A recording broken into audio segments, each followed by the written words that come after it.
So, good morning everyone, and welcome to our operational period briefing. So, to start, may I ask everyone to please move forward. And while you're doing so, let me all please turn off your cell phones, your radios, and para naman matatapos tayo dito na mas maaga pa under 30 minutes or mas maaga pa. So let's start with the current situation from our operational section chief. Give us the current situation. Alexander, please. Okay, good morning, Ms. Mothers. Good morning, for our sir. current situation. Today, Anta City is celebrating its annual Batingao Festival, which will be held at Plaza Sibil. Around 20,000 people will attend the festival. So expected to have a traffic congestion throughout the day. Then you came here because we were expecting to have a protest, stampede, food poisoning, terrorist attack, bombing, shooting, and natural hazards such as earthquakes, then possible fire outbreaks. For this map, let me introduce to you the legend. For the firework display, will be located here.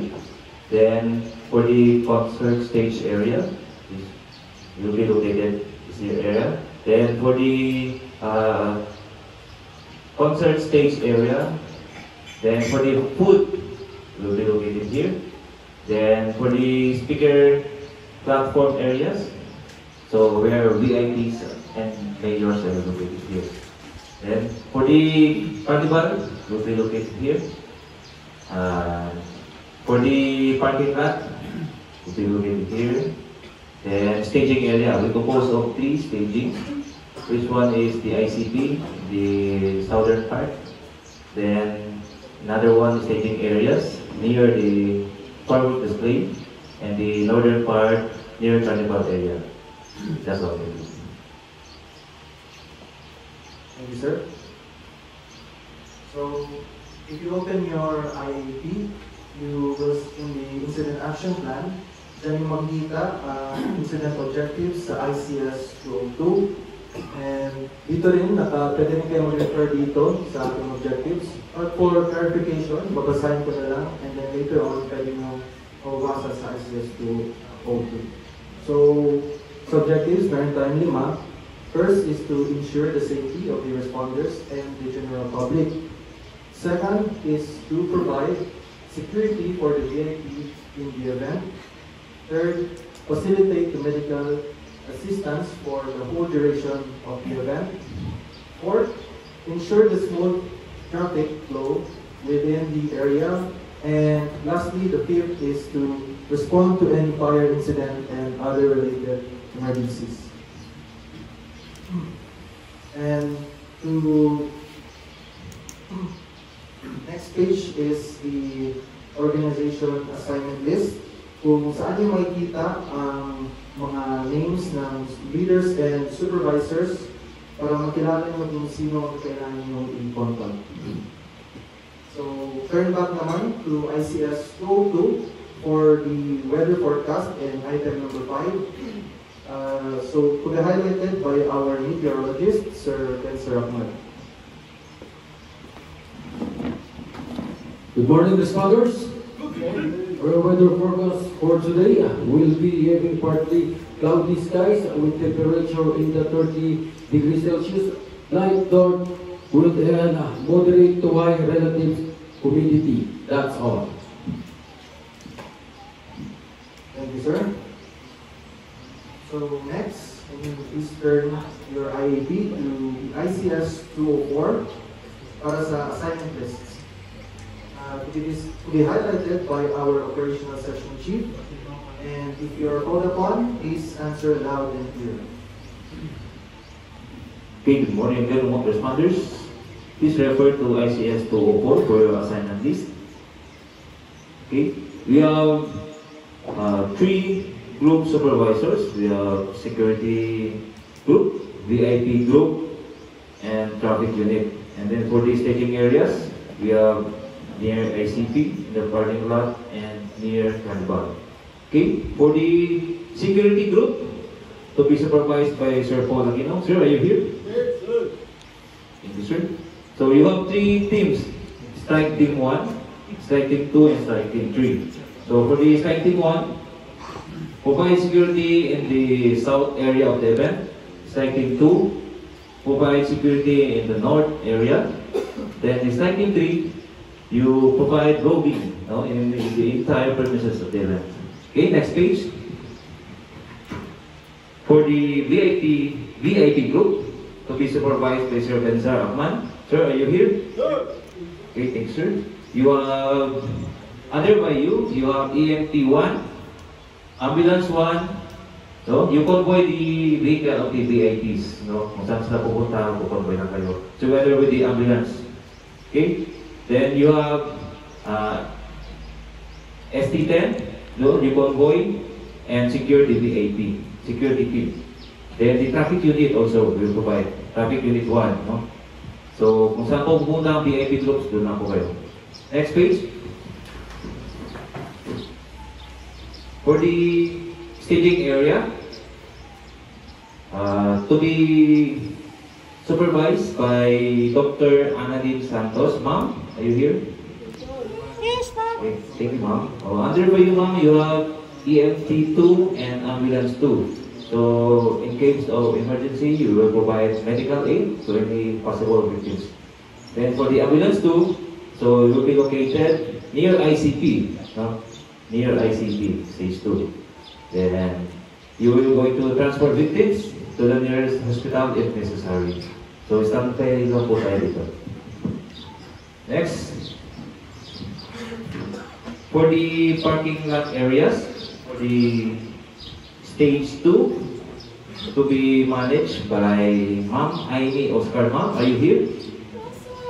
Yes, Okay, sir. thank you, ma'am. Under by you have firefighting team. You have firefighting team 1, firefighting team 2, firefighting team 3, and fire engine 1. No? You got fire suppression in case of fire outbreaks. Then together we have ambulance 3. EMT 3, no? So, kasama niyo po yan dito. So, you provide medical aid for any possible victims. Then, SRR1, SRR2 to provide rescue emergencies. So, firefighter 1, ambulance, EMT, and SRR. Next page. For the last staging area near Carnival, so, same lang po, no? To be managed by Sir Alex Toyoyong. Sir, are you here? Okay, thank you, sir. Sir Alex Toyoyong, are you here? Yes, sir. Okay, thank you, sir. Under by you have firefighting team 4, firefighting team 5, and fire engine 2. No? You conduct fire suppression in case of fire outbreak. Then EMT 4 to provide medical aid for any possible victims. Then together with SRR 3 to provide rescue emergency in case of stampede. Then, next page is the last group, traffic unit group, to be supervised by Sir Diwata Apares. Sir, are you here? Okay, thank you, sir. Under by you have 3 strike teams. Strike team 3, you conduct traffic control at the north area. Strike team 4, you conduct traffic control on the southern area. This one. Then strike 5, you conduct traffic control at the east area. So, lahat po ng areas natin, to control natin. So that's all. Thank you. Thank you, sir. Now, for the safety, may I call upon our safety officer, Sir Oliver Ocaria. Okay, so morning responders, for the safety plan, please refer to the RCA 208. I have done safety measures based on the tactics that is being presented to us by our Chief Operations Section Chief. As always, your safety is the top priority, so ensure that you are wearing appropriate PPEs, stay hydrated, and rest if you must, since you are always exposed to heat and a crowded area. Whenever possible, work with body-body system. Always be aware of your surroundings and be vigilant since there's a possible commotion. If possible, eat and drink only the food that has been provided by our IMT para maiwasan natin yung food poisoning. And lastly, maintain contact and report any changes in the area. That's all. Thank you. Thank you, sir. So next, back to your IAP, please turn to the ICS 200 and 206 for the communications and the medical plan to be highlighted by our logistics section chief, Sir Johari Monir. Assalamualaikum. Good morning, responders. For logistic concern, please refer to ICS Form 205 for communication plan for your radios frequencies. For medical plan, please refer to ICS Form 206. And for breakfast, after this OPB, take your meal with you and for your team at ICP.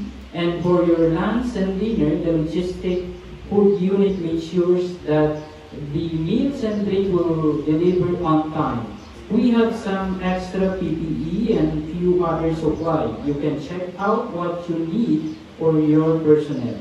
Some equipment is running low on fuel on scene. We have sufficient fuel reserve for the operational period briefing at staging area. And for other logistic concern, please approach me after this briefing. Thank you. Thank you, sir. So now moving on with some finance concerns from our financial officer, Ms. Acosta. Thank you, sir. Good morning, everyone. Good morning, others. This message serves as a brief update from me, the Finance Section Chief, ahead of our upcoming event. Our team are ready to budget of this event. We're complete to discuss the financial implication of the various event. The financial section has completed its review and is ready to contribute to the same event. We are looking forward to collaborate. That's all. Thank you. Okay, thank you, sir. Now moving on for some information from our Public Information Officer, Sir Michael Suman. Okay, good morning, responder. There will be a lot of media personnel and spectators expected at the event. We already coordinate with the M1 event coordinator. We will have the press media conference at 2000 hour at the speaker platform area. If there is a media personnel who wants to interview, just let me know or you can find me at the ICP. Thank you. Thank you, sir. Now for some concerns with the agencies, with our liaison officer, Sir Padudin. Good morning, responders.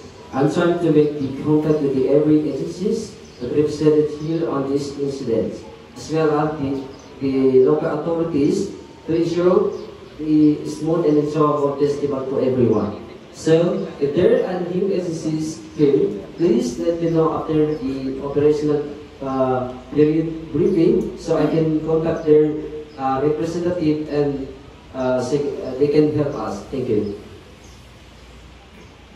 Thank you, sir. So lastly, we have a few words from our incident commander, Sir Ronald. Manager, so good morning to responders. First and foremost, our Honorable Mayor, the responsible officer, is conveying this message to the responders to keep safe and ensure the security of civilians. Remember, as duly noted, our mantra is slow, smooth, is fast. It's an honor and privilege to work with brave, dedicated, and committed responders team. Thank you very much. Thank you, sir. So now that concludes our operational period briefing. You may now turn on your phones and your radios. But for the breakout meetings, you'll be for breakout meetings, I will mention, for the security group, your meetings will be held near the left side of the exit. For the VIP group, your meetings will be held in the right side of the exit. Those assigned near the ICT staging area, you will be assigned near my left side, and then for the those assigned near the carnival will be on my right side. And lastly, for the traffic unit group, your breakout meetings will be held in the center. And that is all. Thank you.